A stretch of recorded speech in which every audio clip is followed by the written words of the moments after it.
The Goose Girl. The king of a great land died, and left his queen to take care of their only child. This child was a daughter, who was very beautiful, and her mother loved her dearly, and was very kind to her. And there was a good fairy, too, who was fond of the princess, and helped her mother to watch over her. When she grew up, she was betrothed to a prince who lived a great way off, and as the time drew near for her to be married, she got ready to set off on her journey to his country. Then the queen, her mother, packed up a great many costly things, jewels and gold and silver, trinkets, fine dresses, and in short everything that became a royal bride. And she gave her a waiting maid to ride with her, and give her into the bridegroom's hands, and each had a horse for the journey. Now the princess's horse was the fairy's gift, and it was called Falada, and could speak.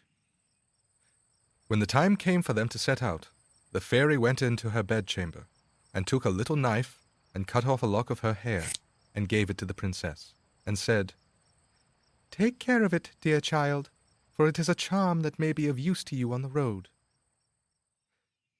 Then they all took a sorrowful leave of the princess, and she put the lock of hair into her bosom, got upon the horse, and set off on her journey to her bridegroom's kingdom.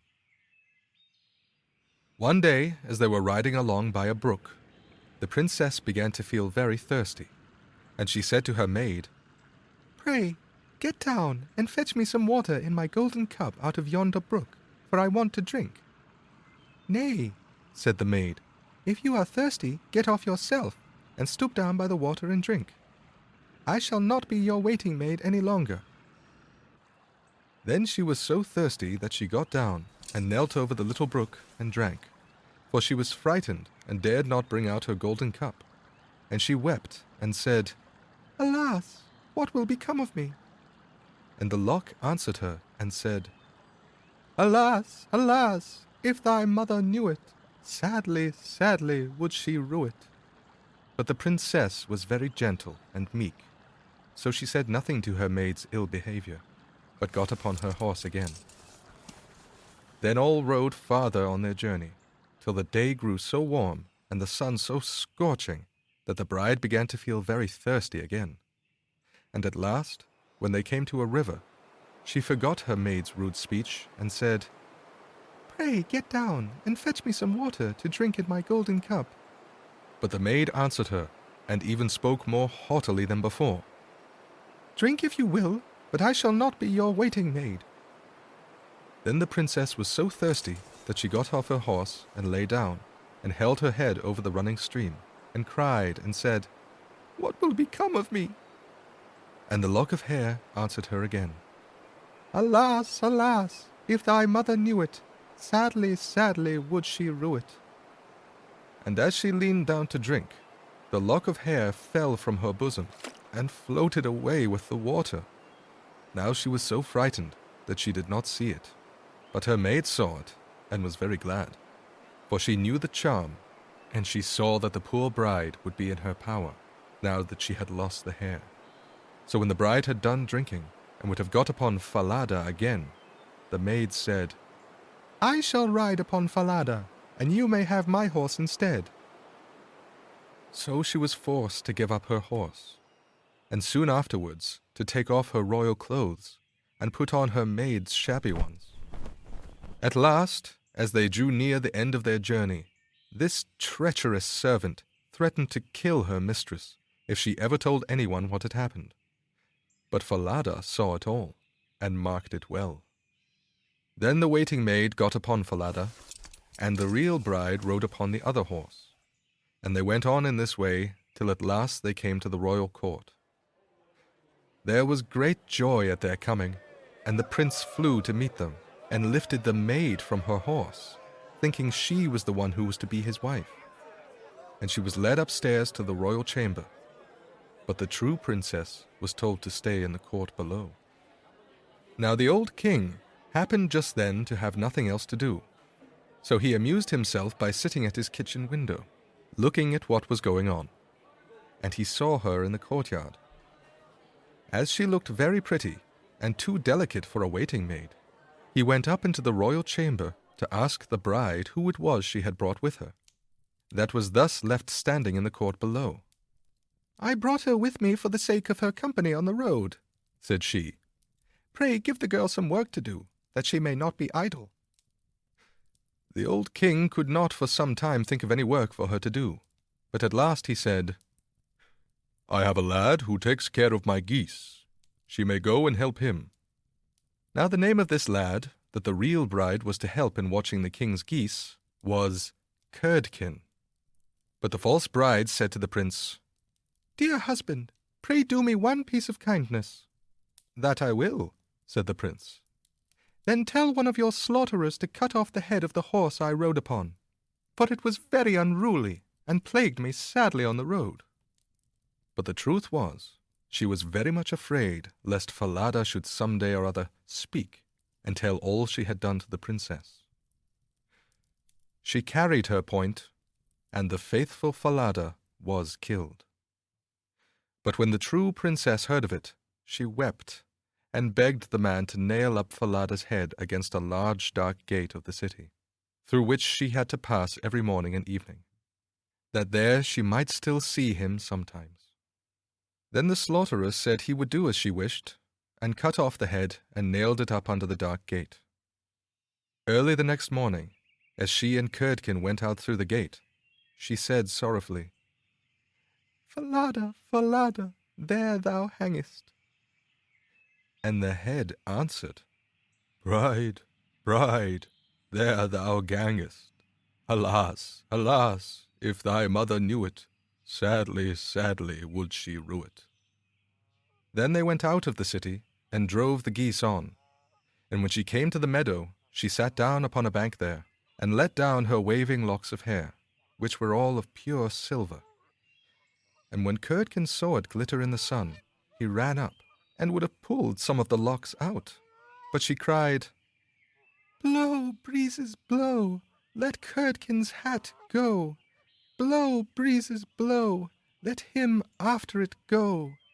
O'er hills, dales, and rocks, away be it whirled, till the silvery locks are all combed and curled." Then there came a wind, so strong that it blew off Curdkin's hat, and away it flew over the hills, and he was forced to turn and run after it, till, by the time he came back, she had done combing and curling her hair, and had put it up safe again. Then he was very angry and sulky, and would not speak to her at all. But they watched the geese until it grew dark in the evening, and then drove them homewards. The next morning, as they were going through the dark gate, the poor girl looked up at Falada's head and cried, "Falada, Falada, there thou hangest." And the head answered, "Bride, bride, there thou gangest. Alas, alas, if thy mother knew it, sadly, sadly would she rue it." Then she drove on the geese, and sat down again in the meadow, and began to comb out her hair as before. And Curdkin ran up to her, and wanted to take hold of it, but she cried out quickly, "Blow, breezes, blow, let Curdkin's hat go. Blow, breezes, blow, let him after it go. O'er hills, dales, and rocks, away be it whirled, till the silvery locks are all combed and curled." Then the wind came and blew away his hat, and off it flew a great way, over the hills and far away, so that he had to run after it. And when he came back, she had bound up her hair again, and all was safe. So they watched the geese till it grew dark. In the evening, after they came home, Curdkin went to the old king and said, "I cannot have that strange girl to help me to keep the geese any longer." "Why?" said the king. "Because, instead of doing any good, she does nothing but tease me all day long." Then the king made him tell him what had happened. And Curdkin said, "When we go in the morning through the dark gate with our flock of geese, she cries and talks with the head of a horse that hangs upon the wall, and says, Falada, Falada, there thou hangest. And the head answers, Bride, bride, there thou gangest. Alas, alas, if thy mother knew it, sadly, sadly would she rue it. And Curdken went on telling the king what had happened upon the meadow where the geese fed, how his hat was blown away, and how he was forced to run after it, and to leave his flock of geese to themselves. But the old king told the boy to go out again the next day, and when morning came, he placed himself behind the dark gate, and heard how she spoke to Falada, and how Falada answered. Then he went into the field, and hid himself in a bush by the meadow's side. And he soon saw with his own eyes how they drove the flock of geese, and how, after a little time, she let down her hair that glittered in the sun. And then he heard her say, Blow, breezes, blow, let Curdken's hat go. Blow, breezes, blow, let him after it go. O'er hills, dales, and rocks, away be it whirled, till the silvery locks are all combed and curled. And soon came a gale of wind, and carried away Curdken's hat, and away went Curdken after it, while the girl went on combing and curling her hair. All this the old king saw, so he went home without being seen. And when the little goose girl came back in the evening, he called her aside, and asked her why she did so. But she burst into tears, and said, That I must not tell you or any man, or I shall lose my life. But the old king begged so hard that she had no peace till she had told him all the tale, from beginning to end, word for word.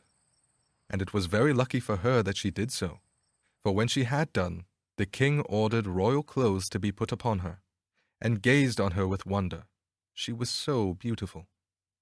Then he called his son, and told him that he had only a false bride, for that she was merely a waiting maid, while the true bride stood by.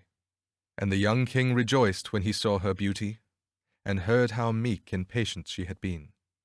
And without saying anything to the false bride, the king ordered a great feast to be got ready for all his court.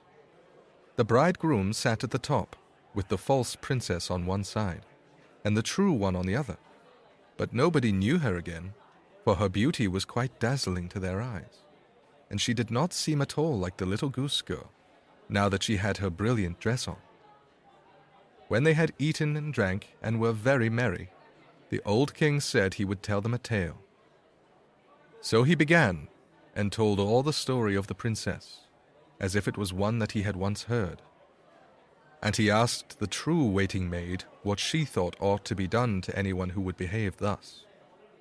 Nothing better, said this false bride, than that she should be thrown into a cask stuck round with sharp nails, and that 2 white horses should be put to it, and should drag it from street to street till she was dead. Thou art she, said the old king, and as thou hast judged thyself, so shall it be done to thee. And the young king was then married to his true wife, and they reigned over the kingdom in peace and happiness all their lives. And the good fairy came to see them, and restored the faithful Falada to life again. The end.